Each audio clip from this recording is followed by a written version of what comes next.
At the very least, kailangan mag-explain siya, no? Na meron pala siyang ugnayan sa isang malaking kontratista. No? Bakit nagkamala napakaraming kontrata at sa Bulacan pa lamang, flood control pa lamang, 2.195 billion na. Pero yun, hindi niya yun dinisclosure eh. So, may nakikita ba kayong intention to conceal the information? Ang nakikita ko lang, kasi paulit-ulit siyang isolated case yung napuntahan ni President Bongbong Marcos. Alam ko namang hindi isolated case yun. Di ba sabi ko nga, isolated case here, isolated case there, isolated cases everywhere. Ang hinihintay kong isolated case, yung tama yung pagka-implementa.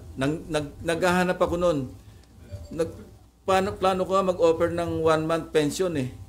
Kung sino makapagpakita sa akin ng perfectly executed na flood control project anywhere in the Philippines. Kung meron, pag-iisipan ko hindi ko sigurado kasi sayang din yun eh. 190,000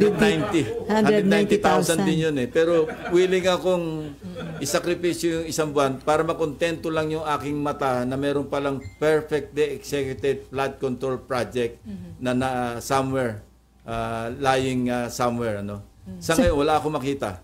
Parang kaya yung isolated case, hindi yung isolated case. Kung meron man, baka isolated case yung maganda yung pagkagawa, yung perfect yung pagkagawa. Baka may mahanap kayo. Pagka media makakita, sige, automatic, bibigay ko na 190. Sir, baka may maghabol na gumawa ng... Kailangan original sa inyo, hindi yung tinuro lang sa inyo.